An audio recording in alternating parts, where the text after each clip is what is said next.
राम लाल की जय जय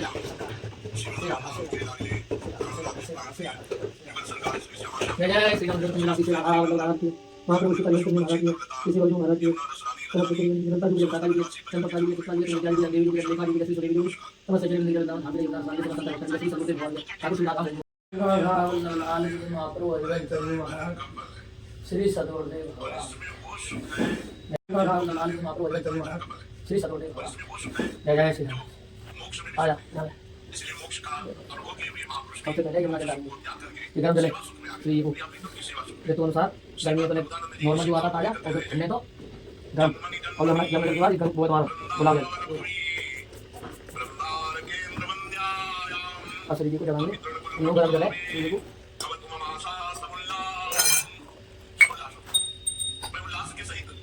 श्री राधा वल्लभ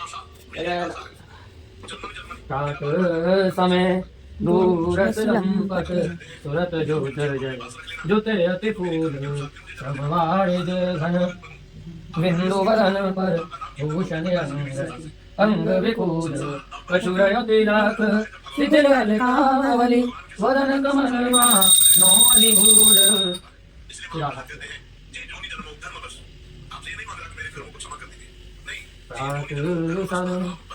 दूरस लंपट श्री राधा श्री राधा श्री राधा श्री राधा श्री राधा जय श्री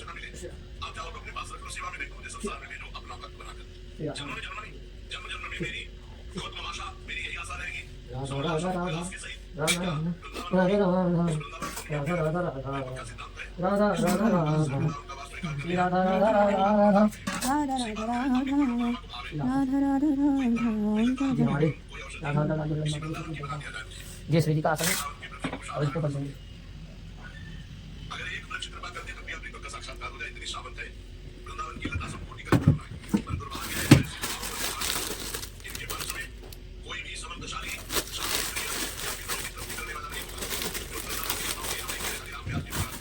कोटि ब्राह्मण और कोटि गौ हत्या का पाप लगता है एक डाल काटने पर वृंदावन के वृक्ष की एक शाखा का जो खत्म करता है काटता है तो कोटि ब्राह्मण करोड़ ब्रह्म हत्या और करोड़ गौ हत्या एक साथ उसको लगती है प्रथम के मत वाले लोग इस बात को न समझ करके चंद्र रुपए के लिए वो लताओं को काट ऐसी महामहिमा में लताओं को काट देते हैं जिनका कल्पों तक भोगने पर नरक इनका उद्धार नहीं होता जैसे पीपल का वृक्ष है ये तो जगत में भी वासुदेव स्वरूप है भगवान ने अपनी विभूतियों में अश्वत्थ वृक्ष कहा और पीपल के वृक्ष को पीपल के वृक्ष को आपने काट दिया बरगद के वृक्ष को वृक्ष उसको काट दिया किसी भी लता को काट दिया और नरक में जैसे कहा जाता है ऐसे प्राणियों को नरक में भी छोड़ देंगे अर्थात नारकी पुरुष भी ऐसे पुरुषों से खड़ा करते हैं वृंदावन की तो लता काटना ही नहीं चाहिए अगर हम एक छोटी सी टहनी में श्री जी की सेवा में आएंगे श्री जी की सेवा की अजरी काट करते इतने बड़े महापुरुष कह रहे हैं जन्मनि जन्मनि वृंदावन कोई वृंदावन केंद्र वंद्यायाम अभी तो कर्म का फल नहीं होगा तो ऐसा समझा इतनी सुंदर सुंदर लताएं थी आगे 26-27 वर्ष पहले की बात है रोना आता है अपनी कमी पर वो लताएं ऐसे भूमि में गिरी यहां बैठे यहां सब लताएं ही लताएं थी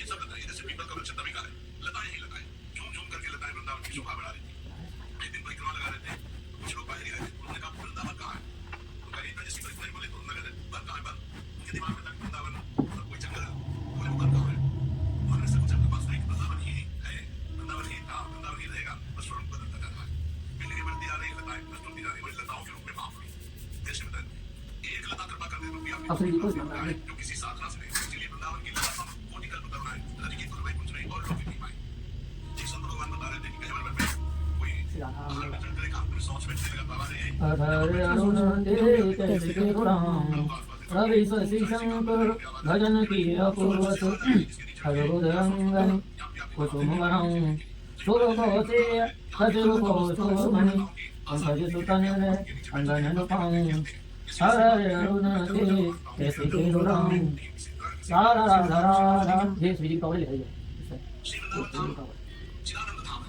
राधा राधा राधा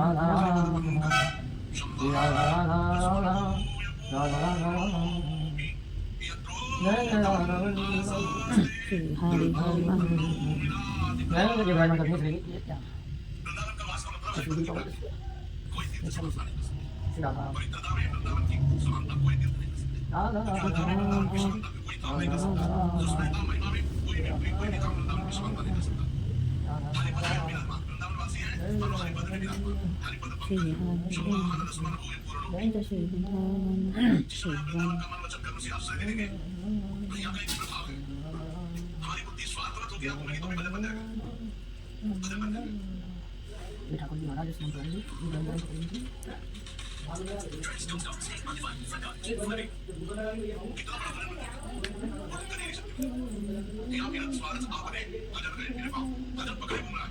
कितने काम किया बार महिमा अपनी इस बात पर सोचो कि एक गिलास पानी किसी के हाथ से कोई भगवत प्राप्त महापुरुष पी ले उसका निश्चित कल्याण होता था।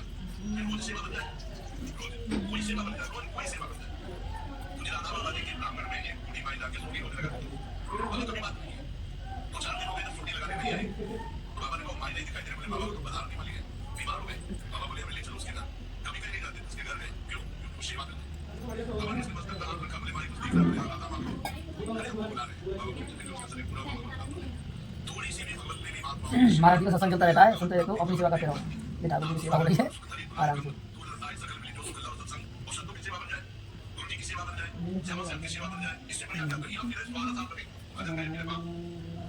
वृंदावनवास का मतलब है हरि चरणों के संवाहन का सौभाग्य प्राप्त होना, प्रिया प्रीतम का हरि राधा का प्रिया प्रीतम के श्री चरणों के दबाने का अवसर मिलेगा, चरण चापने का अवसर मिलेगा।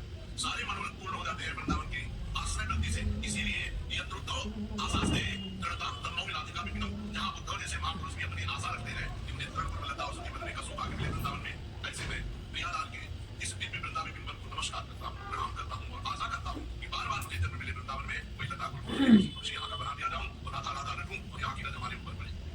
मुझे बात सी महापुरुषों के वचन परमात्मा व्यवहार दोनों में पुष्ट कर देते हैं, ध्यान पूर्वक सुना जाए और उसे अपने आचरण में उतारा जाए। उपासक को सदैव अनुभव करना चाहिए कि भगवान हमारे समीप है, इससे तुमसे कभी पाप नहीं बनेगा, क्योंकि हमारे भगवान हमारे समीप में देख रहे हैं। तो आदमी महात्मा के पास शिष्य बनने के लिए गए, महात्मा ने कहा कि एक काम करके लाओ, फिर तुरंत शिष्य बना देंगे। दोनों को तरबूज दिया और कहा ऐसे स्थान में काट के लाओ जहाँ कोई देखने वाला ना हो। वो गए एकांत में काटा और लेकर आगे बैठ गए, बोले वो भी आ जाए। वो शाम तक तरबूज और चाकू लिए घूमते ये देखो अनुसार इतना है, ये ना का इतना है, तीन तो चलते हैं, केसर है ना कस्तूरी केसर, तीन ठंडों में ये रही है। क्योंकि आपका आदेश था एकांत जहाँ वो कोई ना दिखता हो वहां से काट के ले आओ। बोले तुम्हें ऐसा कोई स्थान ही नहीं मिला। दूसरे ने कहा हमें तो मिला, हालांकि कोई नहीं दिख रहा था, काट के ले आए। बोले तुम्हें क्यों नहीं मिला। बोले मैं जहाँ देखता हूँ वहां लगता है भगवान तो है ही, तो गुरु आज्ञा कि कोई ना देखे, तो कोई में भगवान तो है ही, भगवान तो दिख ही रहे। जिला बदले लायक नहीं हो और जो नहीं काटा था उससे कहा तुम सदैव भगवान को जब सर्वत्र देखते हो तो तुम्हारा काम बहुत जल्दी हो जाएगा। तो हर उपासक को ये देखना चाहिए कि भगवान हमारे समीप है, वो हमें देख रहे हैं। हमें कोई ऐसा काम नहीं करना चाहिए जो भगवान से भी हो, क्योंकि शरणागति का लक्षण है श्री कृष्ण अनुकूलेन प्रतिकूलस्य विसर्जनम। अपने आराध्य देव प्रभु के अनुकूल आचरण हो और प्रतिकूल आचरणों का त्याग हो। इसलिए सर्वत्र कहीं भी हो तुम्हारे पास प्रभु है, तुम्हें देख रहे हैं, ऐसा अनुभव करो। दूसरी बात, प्रभु हमारी सदा रक्षा कर रहे हैं, दृढ़ विश्वास करो। प्रभु हमारी सदा रक्षा कर रहे हैं, मैं कहीं भी हूँ कैसा भी हूँ, प्रभु हमारी रक्षा करो। इससे आपको बहुत बड़ा फल मिलेगा, किसी का आश्रय नहीं रह जाएगा और प्रभु में अनन्यता आ जाएगी, प्रभु में समर्पण वृत्ति आ जाएगी। मेरे प्रभु सर्वत्र हैं, सब कुछ देख रहे हैं, मेरे प्रभु मेरे पास हैं, मेरी रक्षा कर रहे हैं। जब तक ये तो एक परमहंस जी ने भी कहा था, जो बाबा कह रहे हैं, जब तक साधक प्रवृत्ति का बोझा लाद लेता है तब तक ना इष्ट प्राप्ति होती, ना वैभव, न व्यवस्था। जब तक अहंकार पूर्वक मैं अपनी व्यवस्था कर लेता हूँ वो ऊंचाई में नहीं चढ़ता।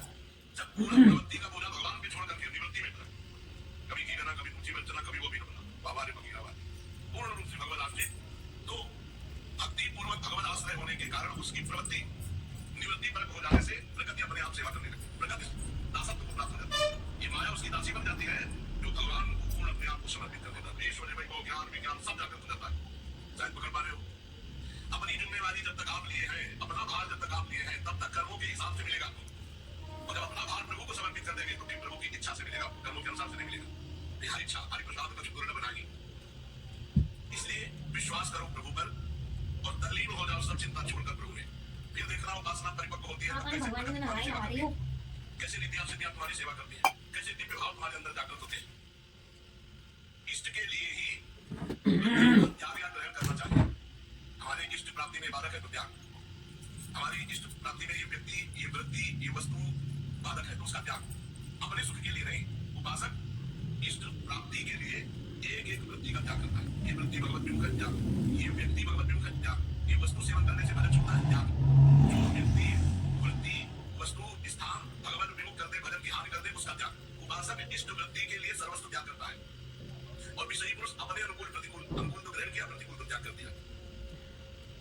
समय उपासक को ना तो भूत का चिंतन करना चाहिए ना भविष्य का।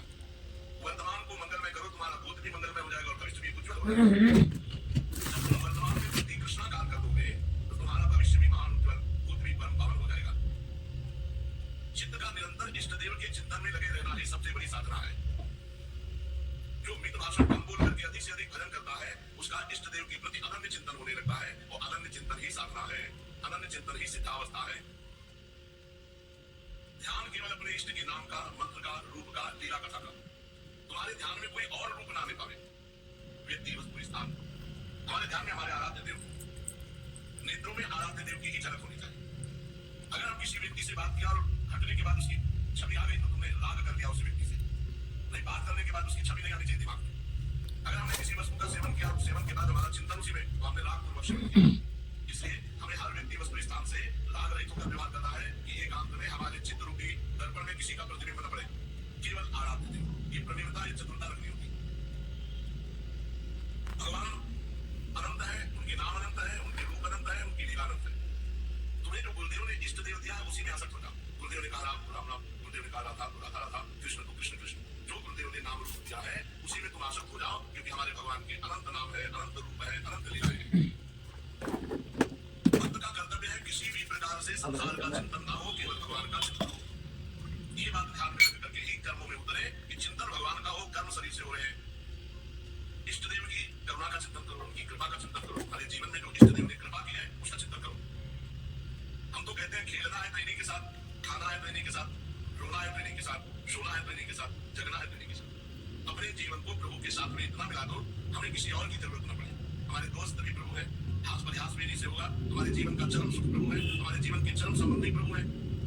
हमारा जितना व्यवहार मैं तो सोच रहा हूँ ना भाई, काट काट के जब तक शरीर स्वस्थ रहे खूब डट के भजन कर लो। आराम से भजन में बीमारी में भजन होगा। यदि भजन नहीं किया स्वस्थ अवस्था में तो जहाँ बीमारी भाजी दिया पत्ता वाली उसी का चिंतन होने लगता है। हाँ, इसलिए भगवान का भजन ये चार बातें प्रकाशित कर देता है। जो खूब भजन करते हैं उनके हृदय में भगवान के समस्त ऐश्वर्य का अनुभव होने लगता है। हमारे भगवान क्या है ये परिचय आने लगता है। तत्कालिक जो प्रारब्ध भोग आया है, अदृष्ट को प्रारब्ध भोग कहते हैं। जो तत्कालिक अदृष्ट दुख आया है प्रारब्ध भोग, उसको भोगने की क्षमता मिल जाती है। रजोगुण तमोगुण का नाश हो जाता है। परमानंद की प्राप्ति और जन्म मृत्यु का अनादर करके वो हरि पदवी को प्राप्त हो जाता है, जो निरंतर भगवान का स्मरण करता है। चार बातें भगवान की स्मरण भजन से आती है। संपूर्ण भगवान के ऐश्वर्य का ज्ञान, तत्कालिक दुख अर्थात आए हुए अदृष्ट प्रारब्ध का प्रभाव हीन हो जाना, हाइतों पर प्रभाव नहीं है, ये भजन से होगा। रजोगुण तमोगुण का नाश और परमानंद की प्राप्ति तथा जन्म मृत्यु का अभाव। न जन्म होगा न मृत्यु होगी, क्योंकि हम अपने जीवन को प्रभु के चरणों में समर्पित करके रात दिन नाम जप करते हैं, नाम कीर्तन करते हैं। निश्चित आप इस बात पर ध्यान दें, सब साधन एक तरफ और नाम जप एक तरफ। नाम जप को पकड़ने के उठते बैठते चलते फिरते क्रिया रहित या क्रिया सहित इच्छा ही खत्म हो जाती है। यदि ऐसे नाम जप करोगे कामना ही नष्ट हो जाती है, तृष्णा ही नष्ट हो जाती है।